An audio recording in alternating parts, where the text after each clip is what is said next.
But all food is not created equal.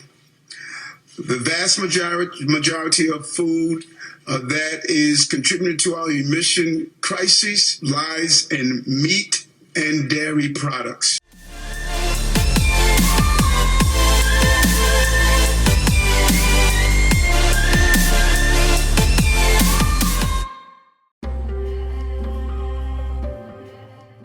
So if you guys haven't heard, last week on April 17th, Mayor Adams, New York City Mayor Adams, made a statement saying that he will reduce the city's food-based emissions by 33% by 2030 after releasing new greenhouse gas emissions inventory incorporating emissions from food. Now keep in mind, we've been seeing this all over the place from certain governments and cities enacting this food-based emissions reduction plan all over the globe. Which brings me to talk about the C40 cities. If you guys don't know what C40 cities are, I can do a detailed video on that as soon as I can. But basically it's a global network of mayors and governments in the world, leading cities that are united in action to confront the climate crisis in the name of reducing things like air travel, gas emissions like your wood stoves, food, meaning dairy and meat producing animals that you may have. And we see this all over in all these different articles, as you can see here.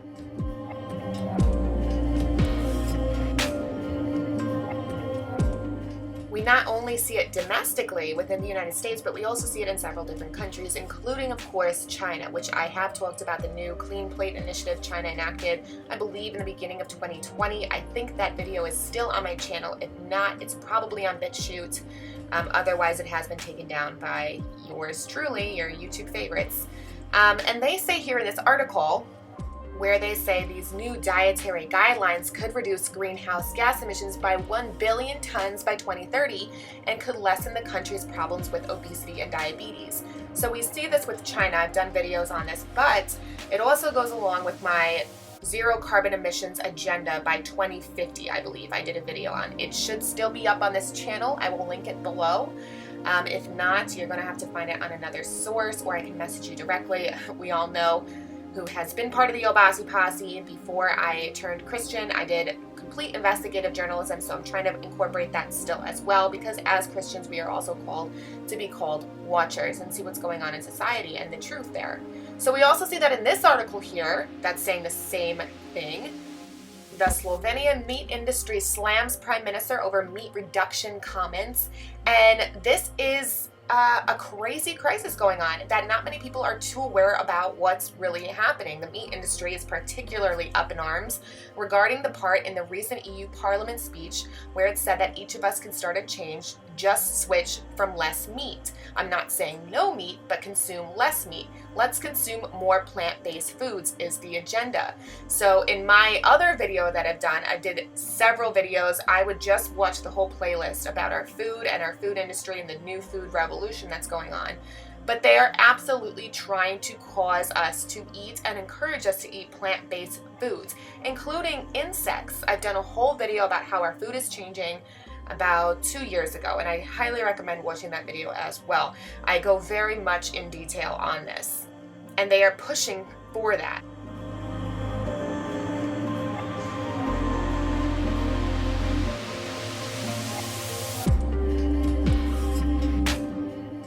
What's interesting to note is if you actually research this topic, I've had subscribers send me several books on this topic.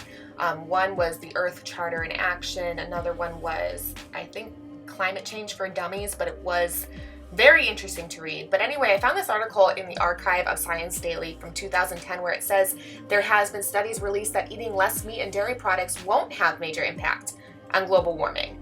And it's funny how this reverses, and I found several archived articles that date back decades ago that go against what the mainstream narrative is pushing today. And it's very interesting how truly science only is a matter of opinion these days. Whatever fits the narrative that's pushing is the narrative that they'll go with, and they'll find science to back that research up. Typically, we can find science that backs up anything that we really want to claim.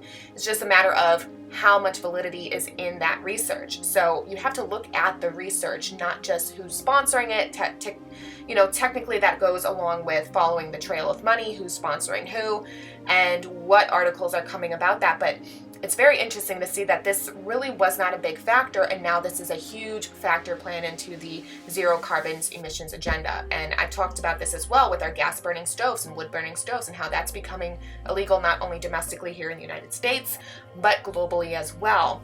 So on top of that, they are going to push a tax that's imposed on food.